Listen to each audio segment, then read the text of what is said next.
Most of the national projects and institutions Dr. Kwame Nkrumah, the first president, created or dreamt of have vanished into oblivion since the coup d'etat that swept his government from power in 1966. But one institution which was his brainchild, the National Symphony Orchestra, lives on. This windy and dusty road leads to home of the National Symphony Orchestra near the community center in Accra. The National Symphony Orchestra has been around for about 52 years. And surprisingly, upon entering its premises here in Accra, the place seems neglected. And I am told that they don't even have a bus that transports them around during performances. And look behind me critically, there is no signpost to direct people to where the Symphony Orchestra is located. The environment and facilities speaks volumes of the present state of the orchestra. Its rehearsal hall is just too small and not acoustically designed and built for an orchestra. Take a look at this age-beaten gate and windows.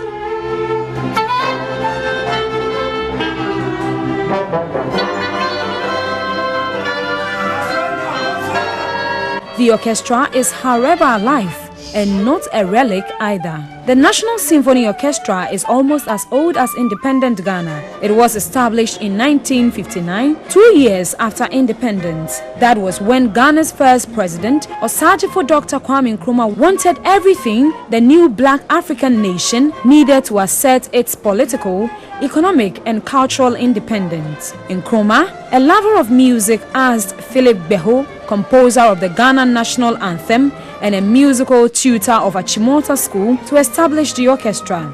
The orchestra was to develop the performance skills of Ghanaian artists, train children to play musical instruments in order to promote music education in Ghana and to project African art music. Currently, it remains the only black classical symphony orchestra in West, Central and East Africa. Some members recall the heydays of the orchestra. We're performing at so many places, Christmas performances. We had instruments with full backing from the head of state, was then Osagyefo Dr. Kwame Nkrumah. So there was no financial problem at the time. So everything was in perfect condition. It was like a model group that Nkrumah had a heart in. There were a whole lot of expatriates in the orchestra that boosted the morale of the orchestra. The orchestra survived the 1966 coup. Then it started presenting an African composers series. It features the works of composers from Ghana and other African nations to give opportunity and exposure to various African composers who write large as well as small works for the orchestra.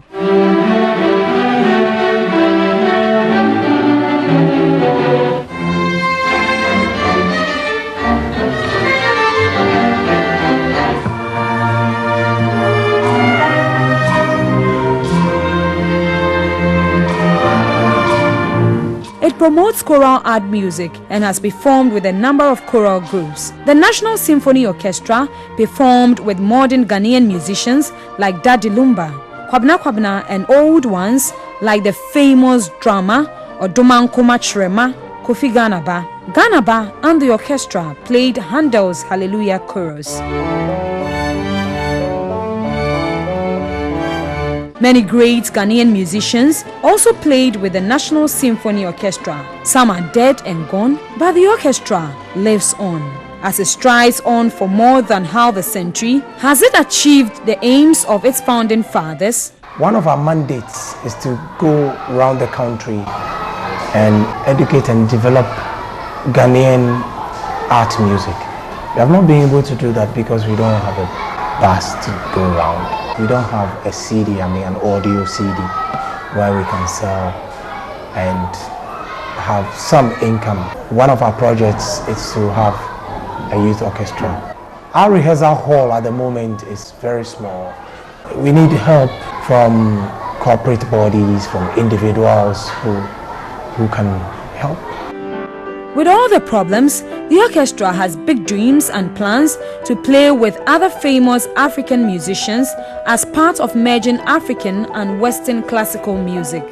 We are looking forward to having a program with the maestro Kojo Mchi And Hugh Masekela, we started the arrangements 2 years ago, and it's far advanced. What plans does the government have to ensure the orchestra does not collapse? One genre of music the Ghana National Symphonic Orchestra is noted for is classical music. And classical music is cherished and loved by those who understand and value that kind of music. Pregnant women, I am told, when listening to classical music, deliver bouncy, beautiful and intelligent babies. Doctors also need classical music during operations. So, if you are a lover of the trumpets, the violin, the clarinets, the horns and any other musical instruments, then you wouldn't hesitate to get the best of classicals by the Ghana National Symphony Orchestra.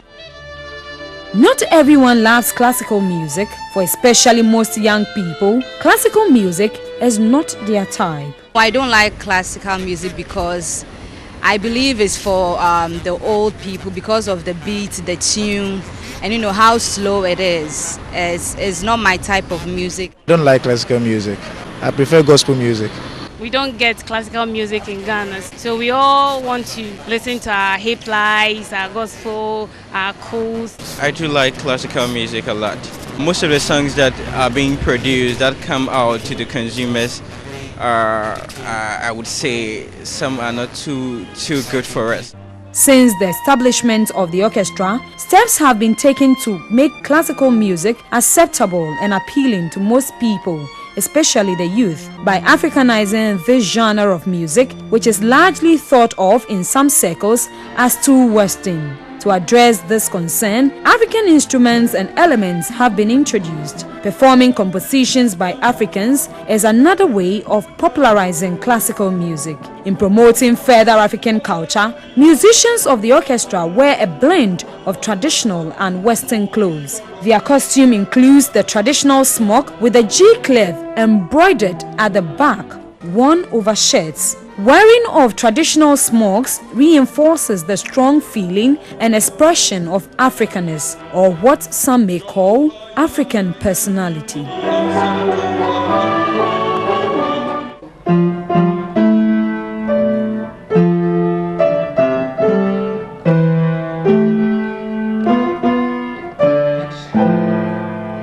And what they do is an enriched blend of African and Western music. And do you remember the popular saying of the great educationist, Dr. Emmanuel Kwejiri Agri, that perfect harmony can be produced if both black and white keys of the keyboard are played. And that is exactly what the Ghana National Symphony Orchestra is doing. From Accra, I am Rebeka Awuah.